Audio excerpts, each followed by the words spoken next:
para sa'yo, sabi ni Chris Paul Lobino. Ano ang sikreto ni Dora at lagi siyang pinapayagang gumala? Kuya Jobert, ano nga bang history ng pamilya niya ni Dora? Ang apelyido kasi ni Dora ay Explorer. Oh, ang Bale, So, anong pangalan ng nanay at tatay niya? Ang pangalan ng tatay niya ay si Wanderer, apelyido Explorer. Wanderer. At nanay niya? Nanay niya, Gala Explorer. Talagang nasa pamilya yung makakati ang paa. Sa pangalan pa lang, alam niyo na kung bakit Gala ng Gala si Dora. Dahil isa siyang Explorer. Yan. Eh, ano bang training? Ang mga kaibigan Yan. ni Dora, Jack and Jill, Si Jack and Jill. Oh. tinan mo naman sila, went up the hill. Oh. Tapos came tumbling after. Kaibigan pa ni Dora, si Humpty Dumpty. Sat on the wall. Had a great fall. Sino pang mga ni Dora na hindi pa namin kilala? Si Ragamuffin Baby Girl. Haba na pa.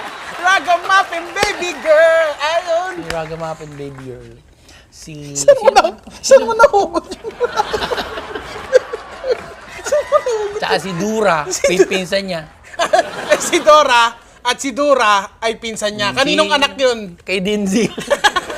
Taga Cebu. Dura. Ano si Dura? Siya yung nag-compose ng Dura. Dura. Kaya medyo siya. Ano? Hindi siya,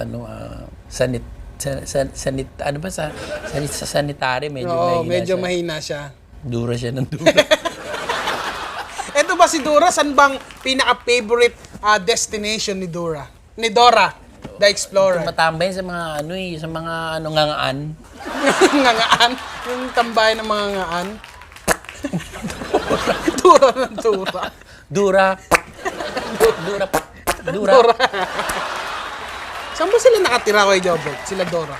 Sa QI. Saan banda yun? Dura. Okay, next question kay Jobert. Sabi ni Van Christian Alido, ano ang pinakamalaking mall sa buong universe kay Jobert? Buong universe hindi lang Dito Earth. lang muna. Okay, sa ano? Mega Mall. May mga Grand Mall, Mall of Asia. Mall of Asia. Ang pinakamalaking mall ay sa may bandang South Africa. Ang pangalan niya ay The Mall.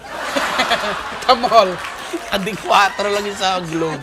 Gano'ng kalaki Kasi ang Mall of Asia kay Jobert, sabi nila ay... Isa siyang kontinente. Gano'ng kalaki ang mall na yun? Malamig? Pag pumasok ka sa entrance, lalabas ka sa exit, pumasok ka ron, 18 years old ka. Paglabas mo sa exit, 25 years old ka na. Gano'ng katagal? Ilang years? 6 years? 7 years, no?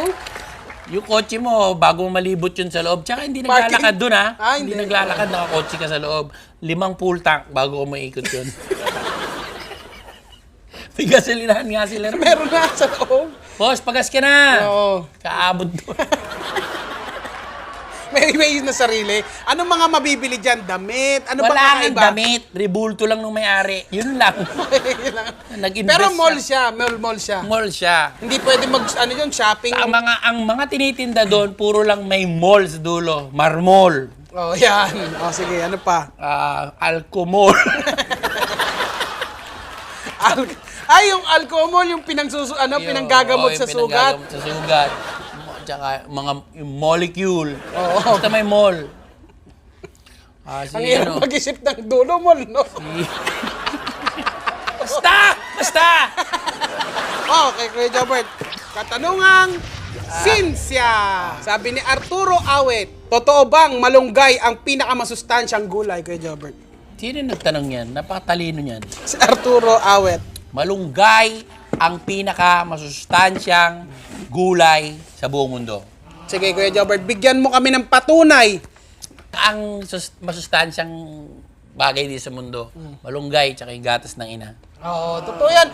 Kaya Kaya alam nyo, ang mga bata, pag pinapanganak, pag kapapanganak ang bata, hindi yan kayang magkaroon ng sakit, hindi yan mahahawa kahit na anong sakit. Kahit may ubo ka, yung bata hindi mahahawa. Mataas ang antibody pag bagong panganak. Hindi yan basta-basta nasisira. Hindi sila basta-basta nagkakasakit. Pero may expiration date ba yung gatas ng ina? Yun, kain siya ng malunggay para hindi mapanis. Yan. Maganda para sa ina yan, ha? Tsaka kailangan talaga, continuous feeding Tapos pag busog na yung bata, pwede mo na mailagay sa Coffee? kape. Eh, pwede ba yun? Hindi, ito, mga kaibigan, dito lang po natin malalaman kung pwede bang ihalo ang gatas ng ina sa kape, Kuya Jobert. Wala namang masama eh. Masustansya nga yan eh. Ginagawa kang yema yan. Mama, Bakit? ang tamis! Ang tamis. Ang yema, di ba yema, gatas ng kalabaw. Bakit hindi pwede gumawa ng yema na gatas ng Tama, nanay? pero totoo yan. Totoo, bakit hindi? Hindi, yun nga. Pag napapanis na yung gatas ng nanay, kailangan niya kumain ng malunggay. Para maging fresh ulit. Oo. Yan. At yan, Kuya Jobert, ano pa bang pwedeng gawin? Ito, pandagdag lang. Ano pa bang pwedeng gawin sa malunggay, Kuya Jobert? Pwedeng gawin pandesal, ihalo sa pagkain. Pwede bang, ano yan, sa paggawa ng bahay? May malunggay pandesal. Di ba? May malunggay cupcake. May malunggay na magwils. Gulong. No?